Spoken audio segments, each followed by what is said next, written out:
Existe uma fala do Humberto Eco, um ensaísta, pensador, escritor muitíssimo importante na sociedade, que diz o seguinte: o drama da internet é que ela promoveu o idiota da aldeia ao portador da verdade. Bem, é com essa frase que eu inicio a minha reflexão sobre as inúmeras pafúrdias e as inúmeras estultícies que foram proferidas por um dos apresentadores do Flow Podcast, ou pelo menos que era apresentador do Flow Podcast, o Monark. Eu já havia me comprometido a jamais dar palco para esse tipo de gente. Porém, é importante falar sobre algumas questões que ultimamente têm sido discutidas. Aparentemente, ele já defendeu que uma pessoa teria direito de ser racista, que se isso fosse sua opinião, e no último episódio, no mais recente, debatendo com Kim Kataguiri e com a Tabata Amaral, ele disse que, na sua opinião, partindo do princípio do respeito à liberdade de expressão, deveria haver um partido nazista registrado, certificado por lei. Bem, vamos conversar sobre alguns assuntos importantes aí que envolvem essas questões. Talvez o primeiro deles seja o mais importante. A noção da ideia de liberdade de expressão. Quando as pessoas falam em liberdade de expressão e dizem algo como a nossa Constituição assegura a liberdade de expressão, elas esquecem de uma outra parte.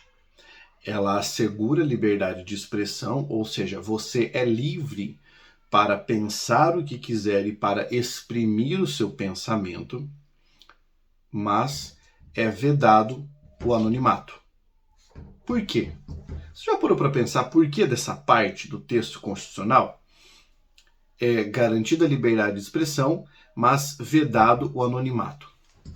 Então, o anonimato é vedado porque cada indivíduo, quando fala, professa alguma coisa, emite uma opinião, está anuindo a um corolário jurídico que diz o seguinte: você é responsável juridicamente, civilmente, vamos pensar aqui, talvez até penalmente, pelas opiniões que você emite. Todo falar é uma espécie de estatuto jurídico. Quando você diz alguma coisa, não importa se sóbrio ou embriagado, você é responsável por aquilo que diz. Tudo bem que você pode ter certa diminuição de pena, caso esteja sobre uma substância entorpecente. Mas o fato é, você é livre para falar ou pensar aquilo que quiser. Mas você não pode não pode fazer isso anonimamente. Por quê? Porque aquilo que você fala, aquilo que você propaga, tem uma repercussão jurídica. E isso é importante. O cidadão não está proibido de falar aquilo que ele pensa, mas aquilo que ele fala tem uma repercussão jurídica. E a partir do momento que aquilo que você fala é uma apologia, né, é uma espécie de incentivo a algo tão tenebroso como foi o nazismo, por exemplo, você deve ser responsabilizado juridicamente por isso.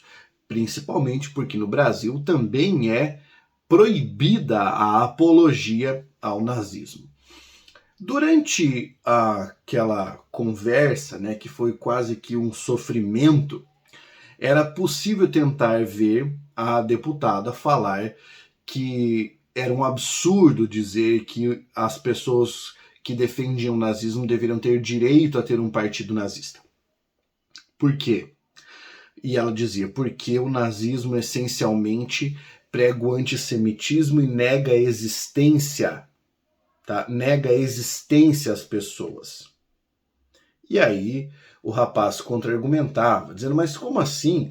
Tem que ter liberdade de falar o que pensa, tem que ter liberdade para que eu possa defender aquilo em que eu acredito. Vamos aqui então estabelecer um raciocínio simples. O grande filósofo da ciência chamado Karl Popper, tá, já estabeleceu em uma das suas obras o chamado paradoxo da tolerância, que eu vou explicar agora em linhas gerais e bastante grosso modo. Não se pode tolerar qualquer tipo de opinião que seja intolerante.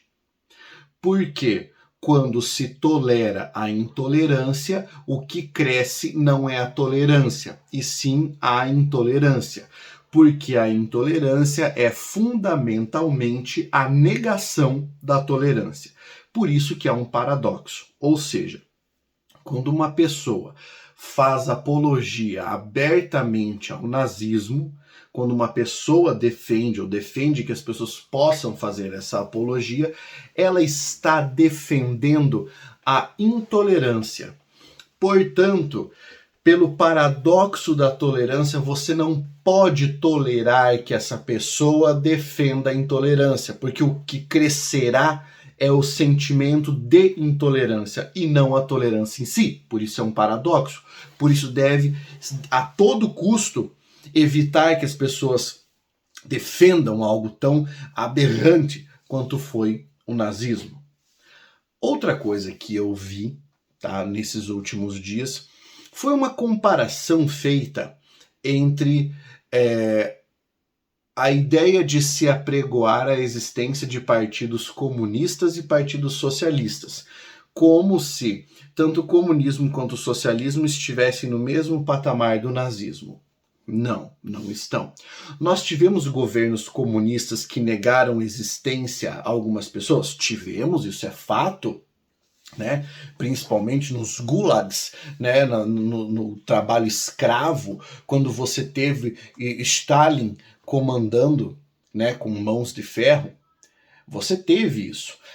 Mas o fundamento, e aqui fica o questionamento, o fundamento de um comunismo, o fundamento de um socialismo é muito distante de um fundamento do nazismo. Ah, Pablo, eu acho que não, porque eu vi num documentário. Você não precisa de documentário nenhum. Abra o livro Mein Kampf, escrito pela mão do próprio Adolf Hitler. Lá ele fala que ele combate o comunismo e ele combate o socialismo. Por quê? Porque era contrário, por exemplo, ao pensamento de Marx. Tá? É só para poder situar você em quais aspectos nós estamos. O partido nazista, que deu origem ao nazismo, apregoava a eliminação das pessoas, apregoava o estabelecimento de uma raça pura. Então agora vamos inverter o argumento do nosso querido apresentador, que parece, pelos comentários, ter faltado às aulas de história ou desconhecer o que é a liberdade de expressão. Imaginemos então que a partir de agora surja um movimento que negue a existência a pessoas que falam besteira, a pessoas que falam alguma coisa estúpida na internet. Ele e tantos outros já teriam sofrido represálias na rua, já teriam sido expulsos, já teriam sido assassinados e coisas dessa natureza. Essa lógica, quando o deputado falava negar a existência, ela estava falando que a bandeira nazista pregava a morte das pessoas, a eliminação das pessoas. Isso não se viu em outra estruturação política, ideológica, de forma tão pungente quanto se viu no nazismo. Vamos lá. Eu retorno à frase do Humberto Eco. Quando você alça ao patamar de portador da verdade o idiota da aldeia, sem preparo, sem conhecimento, sem sequer noção de conceitos elementares e fundamentais a respeito daquilo que você vai discutir, corre-se um grande risco, porque você tem uma gigantesca audiência que observa isso. E muitas pessoas são cooptadas por esse tipo de pensamento pueril e, de certa forma, até maldoso, porque as pessoas têm pouco discernimento a respeito disso. Esse é o risco de você deixar o microfone aberto para quem fala besteira. Fica aqui a minha crítica a respeito disso. É algo, na minha opinião, terrível, e eu gostaria de, nesse momento, engrossar o coro das pessoas que estão falando contra o programa. Na verdade, não o programa, mas contra esse apresentador em específico. Um abraço e até a próxima.